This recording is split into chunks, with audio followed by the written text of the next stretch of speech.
This is the Capitol Rundown. And it's going to be close. There's no doubt in my mind it's going to be close.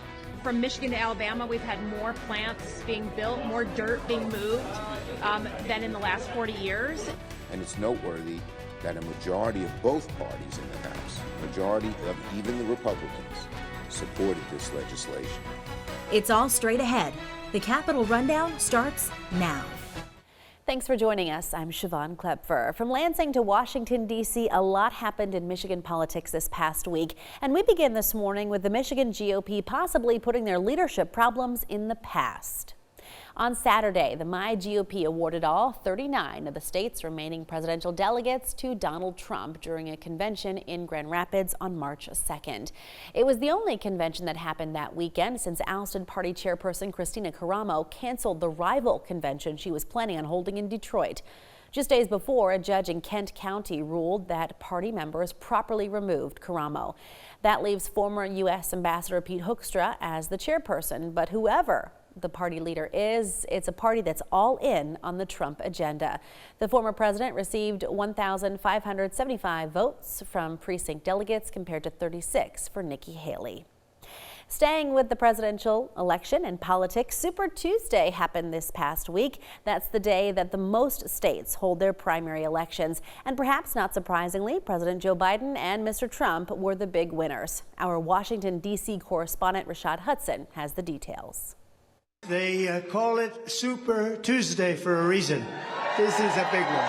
Former President Donald Trump moves closer to becoming the Republican presidential nominee with projected wins in a number of states holding primaries on Super Tuesday.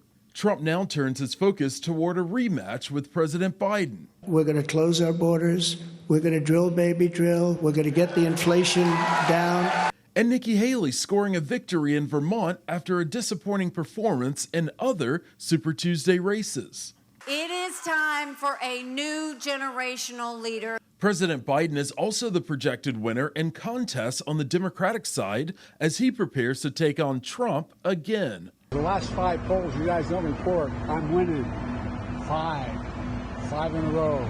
Tuesday, more voters followed Michigan's lead, where more than 100,000 people voted uncommitted as a protest over the president's handling of the war in Gaza. I think the Biden campaign really wants to nip this uncommitted voter in the bud. Well, coming up next on the Capitol Rundown, we will have a wrap-up of President Biden's State of the Union address to Congress on Thursday night.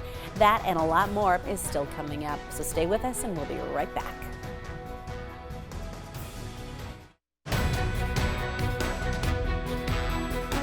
Welcome back. President Joe Biden addressed Congress and the nation during his annual State of the Union speech. On Thursday, he talked about many of the issues concerning Americans, from the economy, foreign wars, and the migrant crisis at the southern border. Washington correspondent Rashad Hudson has more from the speech. Mr. Speaker, the President of the United States. President Biden delivered his final State of the Union address ahead of November's presidential election. We can proudly say the state of our union is strong and getting stronger. During the speech, the president touted his achievements. 15 million new jobs in just 3 years, a record. He once again called on House Republicans to take up the bipartisan border security bill, but it was met with criticism. Oh, you don't like that bill, huh? That conservatives got together and said it was a good bill? I'll be darned. The president also unveiled plans for a temporary aid port on Gaza's coast to deliver more aid. A temporary pier will enable a massive increase in the amount of humanitarian assistance getting into Gaza every day. Alabama Senator Katie Britt delivered the Republican response. President Biden's weakness isn't just hurting families here at home. He is making us a punchline on the world stage. Well, the U.S. Supreme Court on Monday said states cannot bar former President Donald Trump from the ballot using the 14th Amendment. That overturned a decision from Colorado's top court and handed the GOP presidential candidate a victory in an unprecedented case that threatened to derail his campaign. In December, the Colorado Supreme Court determined that Mr. Trump was ineligible for the presidency due to his attempt to overthrow a legitimate presidential election on January 6th of 2021. The Colorado court's divided decision rested on Section 3 of the 14th Amendment, known as the Insurrection Clause, which bars oath-taking insurrectionists from holding public office. Colorado Secretary of State Jena Griswold says she's glad the High Court made a ruling this soon, but that she is disappointed in the result. He broke the law. He incited that violent mob onto the Congress with the attempt to stop the peaceful transfer of power. And his attacks on democracy have not stopped. They have led to election security threats against election workers, voter suppression laws across this country considered, and already MAGA extremists are trying to sow doubt in the 2024 election. Well, here in Michigan, the state Supreme Court ruled in December that Mr. Trump can stay on the primary election ballot. But the court did not rule on whether Section 3 of the 14th Amendment would disqualify the former president in November if he becomes the GOP nominee. Michigan Secretary of State Jocelyn Benson has said Congress should make the call on if the 14th Amendment applies, which is essentially what the U.S. Supreme Court said. For his part, Mr. Trump has called the efforts to keep him off the ballot a, quote, pathetic gambit. Well, coming up, we'll have the latest news on the race for Michigan's soon-to-be open U.S. Senate seat. Plus, we'll tell you who's new to the race and what some frontrunners are saying as Election Day inches closer. That and much more is still to come.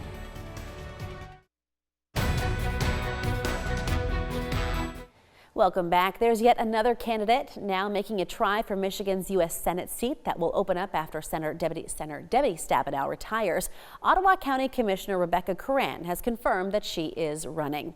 Curran is a Republican and will have to defeat former U.S. Representatives Mike Rogers, Peter Meijer, and Justin Amash, among others, in the August 6th primary.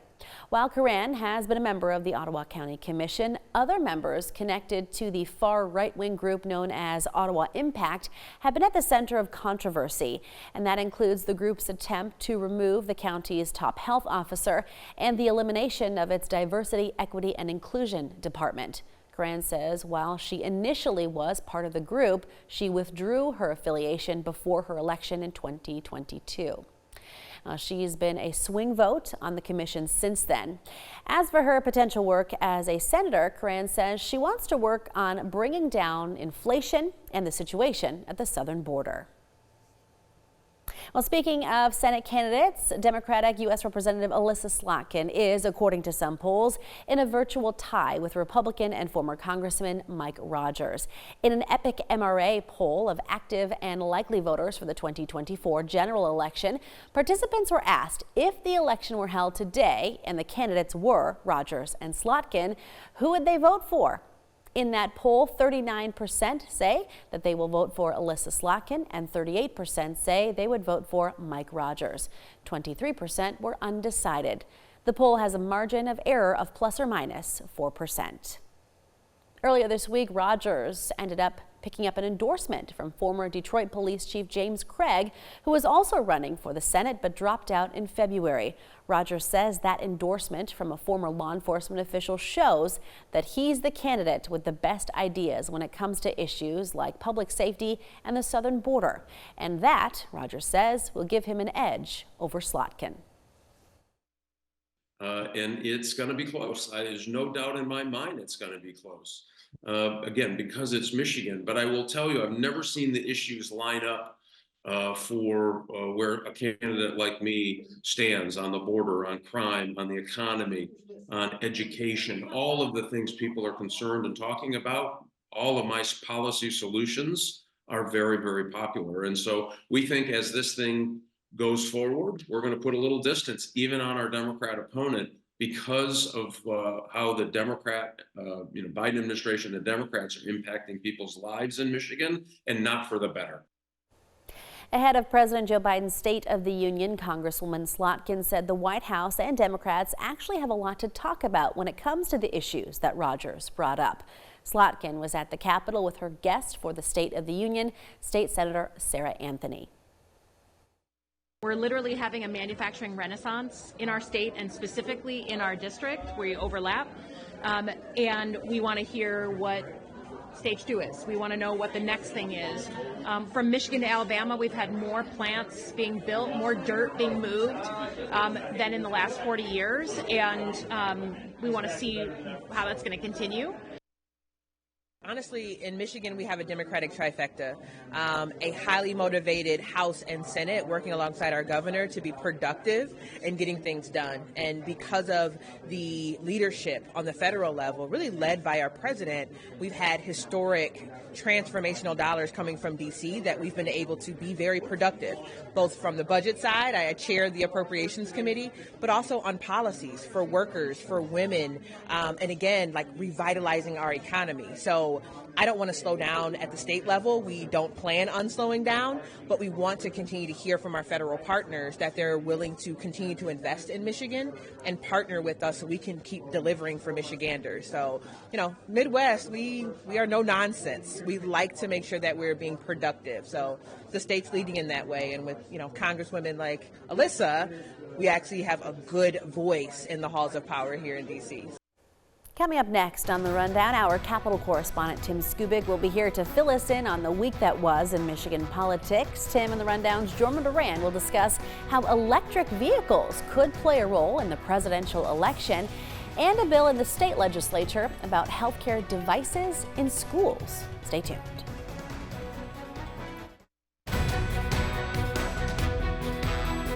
Welcome back. From the presidential election to laws being considered here in Michigan, politicians have a lot to think about when it comes to technology.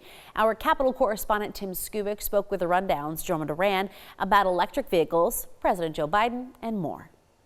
It's time to get updated politically here in the state of Michigan, and nobody better than this guy right here, Tim Skubik, to help us out. Tim, however people feel about electric vehicles, they're here, and Detroit is betting big on them, but I'm curious what your take is on how this will affect the presidential election. Yeah, that's a really important question and one that needs to be addressed, particularly from the Biden side of this equation. As you know, the president is very, very geeked about getting more people into electric vehicles.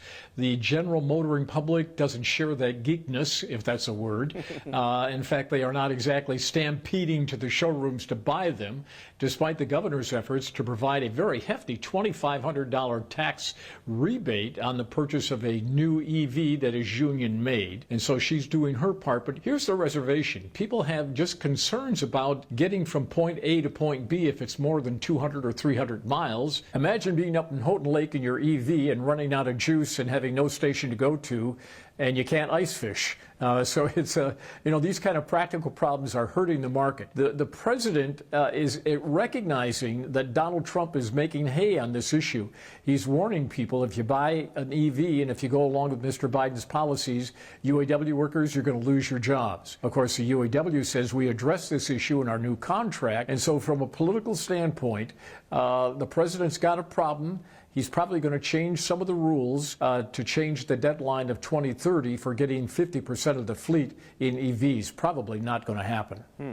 Well, state lawmakers have been working for a while now to make sure AED devices are in schools and usable. What's the latest on this? Well, this is a fascinating story. We have 270,000 kids that play high school sports in Michigan. And the latest information nationwide is that 39% of cardiac arrest cases occur in high school athletes under the age of 18. And so the question is, are there defibrillators in every high school and every school around the state in case there is an emergency? Many of the schools do have the devices, but in a study the University of Michigan found out nobody on the staff is really feeling confident that they know how to operate it. And so legislation is in the hopper, one, to make it mandatory, and two, make it also mandatory not only that you have to have the devices, but that the coaches, all of the coaches, regardless of whether the soccer, football, baseball, whatever, have to have training on these devices. So if the unthinkable occurs, lives can be saved. The legislation is pending in a House committee. Tim, Jorma, thank you. Coming up next, the latest government funding battle has cleared the House but hit a roadblock in the Senate. We will tell you what senators are debating in the effort to keep the government from shutting down. Stay tuned. Welcome back. The United States Senate worked Friday to meet a midnight deadline to pass a 6-bill package to fund parts of the federal government through September and avoid a partial shutdown, but hit a speed bump. The Senate is working on a $460 billion package of spending bills in time to meet the deadline for avoiding a shutdown of many key federal agencies. As of Friday afternoon, no bill had been passed by the Senate and sent to President Biden's desk. The House passed the package on Wednesday, with Democrats providing a majority of the votes needed to get it over the finish line. Conservatives held firm in their opposition to all of the recent funding extensions that lacked their preferred spending cuts and policy riders. But on Thursday, Senate Majority Leader Chuck Schumer seemed optimistic they would meet the deadline. The watchwords for the Senate will be cooperation and speed as we work to pass these appropriation bills before tomorrow night's deadline. And it's noteworthy that a majority of both parties in the House, a majority of even the Republicans, supported this legislation.